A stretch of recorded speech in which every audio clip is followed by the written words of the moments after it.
Hey, everybody, welcome to Fatso Radio. How you doing? This episode of Fatso Radio and every episode of Fatso Radio is brought to you by Volpe Martial Arts. Check it out, volpemartialarts.com for more details, but it's KW's, that's Kitchener-Waterloo's hottest, newest Kung Fu and Hapkido school. Check it out, volpemartialarts.com. Okay, folks, March 4th. Lent. We're in Lent. Ash Wednesday was last Wednesday rather. Today's the first Friday of Lent. Let's get into it. I also have a listener question at the end of the show. I hope you all enjoy it. I love you all. Peace. Lily, take it away. Fatso Radio. Fatso,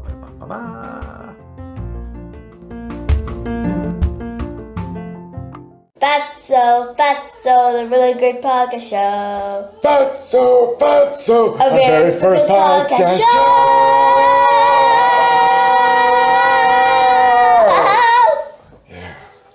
Hey everybody, welcome to Fatso Radio. How you doing? This episode of Fatso Radio and every episode of Fatso Radio is brought to you by Volpe Martial Arts. Volpe Martial Arts is KW's hottest, newest Kung Fu and Hapkido school, folks. Check it out, volpemartialarts.com. My brother, Sifu Adam, brings you his lifelong passion, lifelong dream, excitement, love of the martial art, love of the community, love of the family.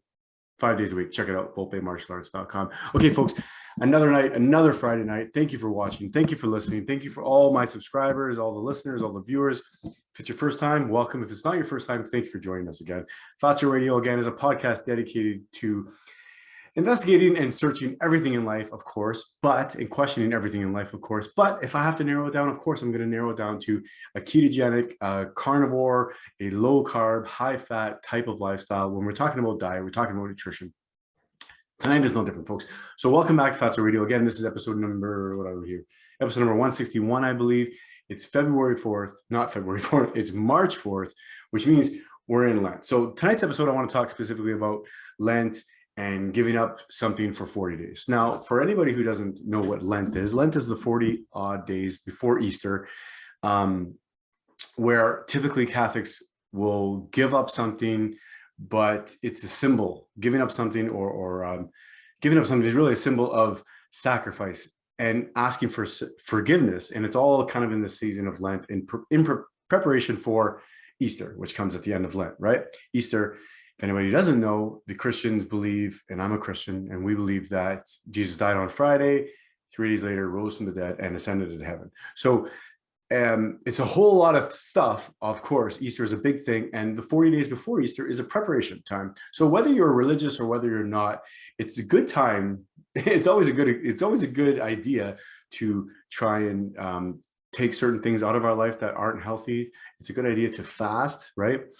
Physically, fasting through your diet can mean, missing a meal. It can mean spreading out your meals. It can mean just not having certain things that you normally have had. So, the sacrifice part. So ever since I was a kid, I used to give up something for Lent. And it usually sugar. I can't remember anything other than sugar until I got a little bit older. Then maybe it was caffeine or maybe it was alcohol as I got older. But definitely as a kid, it was always just sugar, either giving up candy or giving up sweets or giving up cookies or whatever form it was. When I was really small, I didn't eat a lot of, or we weren't subjected to, or we didn't have the the luxury of having all different types of confectionery candy like they do today, like everybody does today. But there was always still some kind of sweets around, and as tradition goes for me, I would always give it up. Now there was many years where I didn't give up anything for Lent, many years where I didn't practice, many years where I didn't observe Lent, many years where I didn't really observe Easter even. But today's today, right? And I can't explain really why. Maybe if I look, I dug deep enough, I can maybe explain why. But in a nutshell, I don't really know why I didn't for many years and why I am now. But I can tell you now, I've been going to church for the last few months and I really like it. I've mentioned this a couple of times before, but I'm getting a lot from church. I'm not exactly sure what I'm getting from church because it is hard for me to pinpoint. It's hard for me to articulate always what I'm getting, but I know I'm feeling a sense of belonging at church. I feel a sense of welcoming at church. I feel peace at church. Church also, so those are good things. Church also forces me to reflect. I find that when I'm at church, certain things come to mind that I wish they wouldn't come to my mind. And they've come to my mind a couple times now, a couple weeks in a row. And I'm starting to think that maybe they're coming to my mind because my mind is more at rest at that time. And maybe it's time, maybe that's when my body or my mind kind of thinks of things that's on my mind. But anyway, it's you know, it's multi-purpose going to church. And maybe one of the purposes that is not as clear to me, you know, is the meditation outside of the religious meditation. And there's that personal reflection, there's that personal growth, and it could all be part of religion, but it doesn't have to be part. So what I'm trying to say is this Lent is no different than the Lents in the past in one way, because I'm giving up again. I'm giving up sugar again. I'm giving up junk food again, and it fits perfectly with my diet. So this is a healthy thing for me to do. And in fact, I should be always giving up sugar, and I should always stay away from it or abstain from it. But we're human, right? We go back and forth and we find what's best for us. And even if it's not best for us, there's waves. We go up and down, and there's mood swings, and there's situations and things that come in life, or happen rather. So it's a movement, folks. It's a dance, and we sometimes we're strong, sometimes we're not strong. And this is I like Lent for many reasons. One of the reasons because it does prepare us, right? It makes us think about it. It gives us an opportunity to really reflect daily on not just Easter, but just the whole idea of what God is, and what religion is to you, and what meditation is to you, and what prayer is to you. And it's different for everybody. It's different for me. It's different from you. It's going to be different from the priest. It's different from anybody else. But it's because I'm feeling drawn towards the church lately, and this is becoming natural as well, that I'm feeling drawn, not natural, I guess, but I'm participating in this, and maybe I don't have the right words for it because I'm not an expert in this. But for Lent, I'm going to give up the things that aren't good for me: the breads, pastas, the confectionaries, the pastries, the candy, all that stuff. So again, in the past, I've had times where I was 100% compliant. When I was a kid, I think there was a couple times where I was doing it, and I was 100% compliant and didn't fail at all.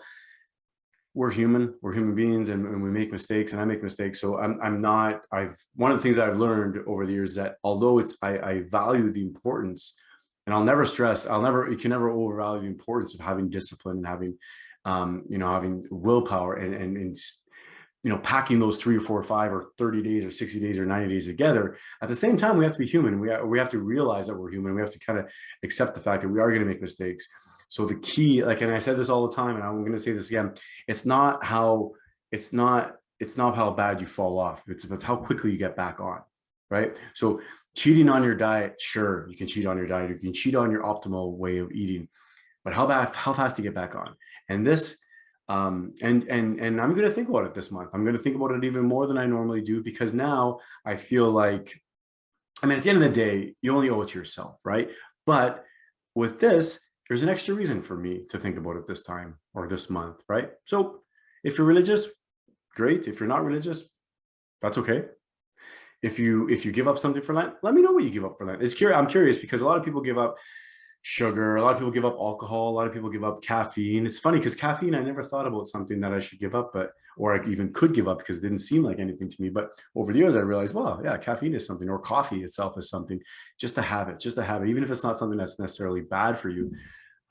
Just giving up something that's maybe part of your routine might be good. And that's it, folks. It's just one of these episodes is going to be quick, but basically, this is what's going on. It's Lent now. So Ash Wednesday was this past Wednesday. I went to church, and when we got the ashes on, it was a little different this time.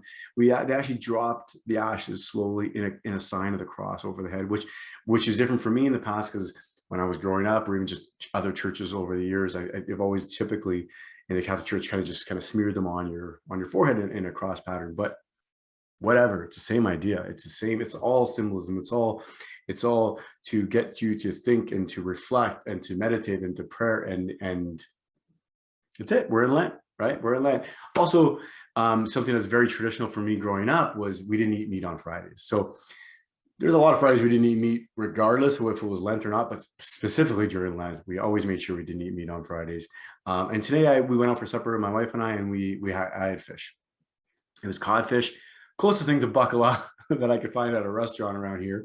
And bacala is a salted codfish that we traditionally make during Lent, but also Good Friday, also Christmas Eve. It's salted codfish, bacala. It's amazing. And we had that tonight. It was good. So I had fish. I miss meat, of course. I love meat. I'm going to eat meat tomorrow and every other day, but there's nothing wrong with having something different, especially because I really do like fish. Now, I want to go on a closing note. I want to say thank you again to everybody for listening, for watching, for subscribing. If you have any questions, if you have any concerns, if you have any ideas for me as well, share the love. I'm trying to share it as much as I can, but please, I thank you so much. Please share it back to me. I want to hear from you. fatsoradio@gmail.com. Also, and don't forget to share the Facebook page and the Facebook group and everything. But I also do want to shout out to a listener, D, who had a question for me, basically a comment saying, she liked the show and she appreciates it. And she had a question regarding marijuana. So I've talked about it in the past where I've given up marijuana for a month, like a sober October. And I've given up longer than a month in the past, but also in the past, I've failed at giving up for a month. But one of the questions Dee had for me was, she didn't hear me talking about if I was going back to marijuana or if I quit completely. So I haven't quit completely. I definitely haven't quit completely. It's something that, like I said, I do like Sober October because it is something that, challenges me. I love to challenge myself. Life is all about challenges. So I figure that and it's not just my idea, but if you challenge yourself on a regular basis and you get used to challenging yourself and you get used to doing hard things, then maybe other hard things won't be so hard. I don't know. I don't know if that works or not. I don't know if it's a smart idea, but this is what I'm saying. So Dee, thanks for your email. Thanks for your shout out.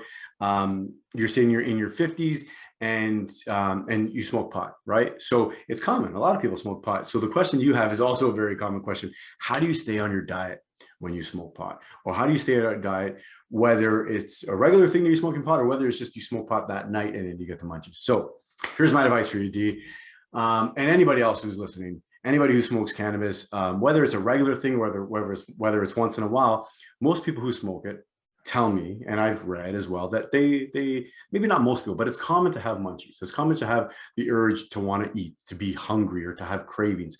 Again, it's not hunger, right? You didn't just all of a sudden lose thousands of calories, so you're actually hungry, but maybe it's a craving. Maybe it's a dip in your blood sugar a little bit, maybe it's just that marijuana enhances flavors, enhances smells, and also puts you in a little bit of a different mood. And if you are someone who ties food to emotions like me, then it's also common to eat when you're happy, eat when you're sad, eat when whatever. So here's my advice for you, Dee, and anybody who's listening or watching that partakes in marijuana, cannabis, whatever you want to call it, pot, whatever it is, and you want to stay on a diet. So first of all, it's a struggle. It's a good struggle. It's a struggle, and it's a very good question, because one of the things that I struggled with at the very beginning was I would smoke a joint or something, and then I would get the munchies. And my first thing to, traditionally, if I ever had the munchies years ago, would be chips, or even today, if I could get away with it, I would just eat chips and candy and all this stuff forever and ever and ever. You can still do it, but I can't get away with it, right? And getting away with it to me means, can you still eat this stuff and be healthy and optimal? And I can't. I've proven it to myself. I cannot eat the stuff to be optimal. I can eat the stuff and live. I can eat the stuff and survive. I can eat the stuff and get around, maybe get around and feel better than some other people still, but it's not optimal, right? So here's my trick, Dee, and anybody who else needs this trick.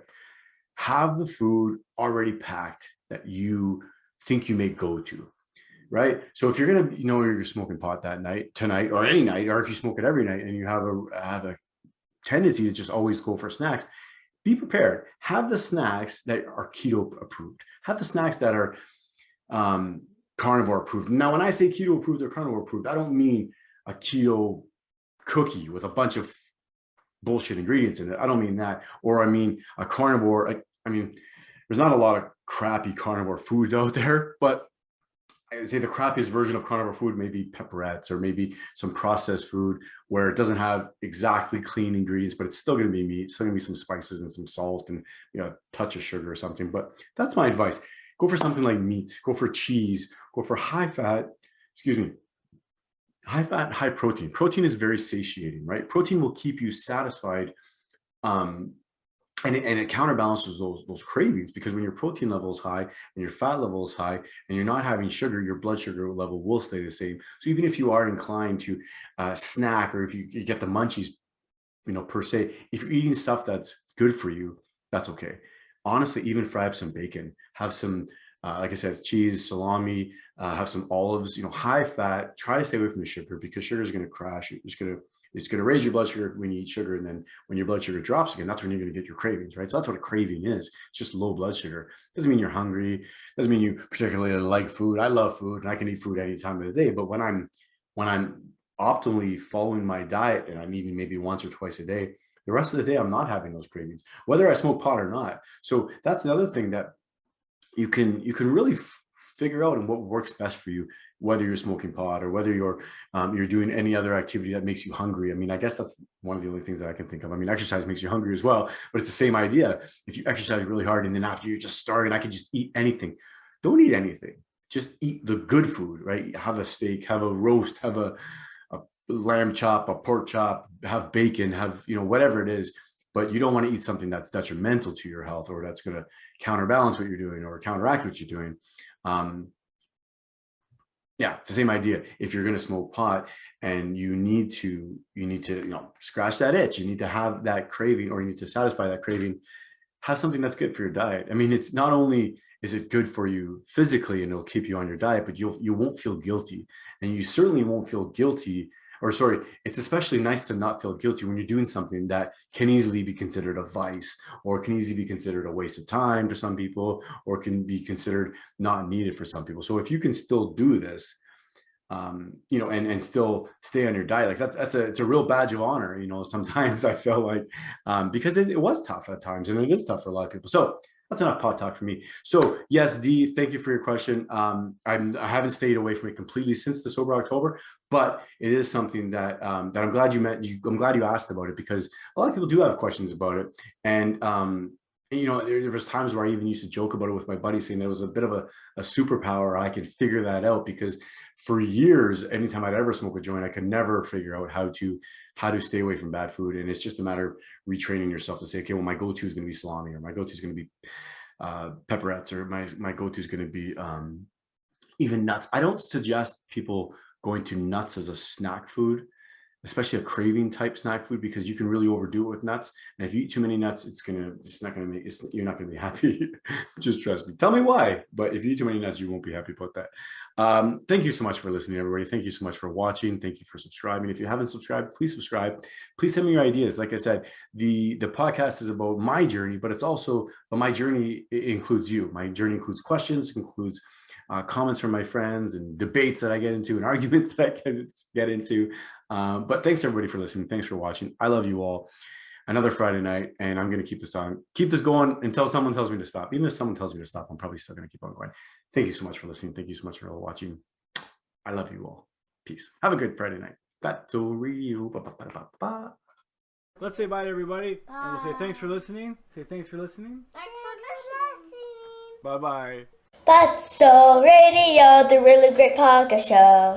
Fatso Radio, the really great podcast show. So get your butt and get in your chair. Don't eat your nails and don't pull your hair. We'll talk about chicken or talk about steak. We'll talk about fat, for goodness sake. Fatso, the really great podcast show. Fatso, our very first podcast show.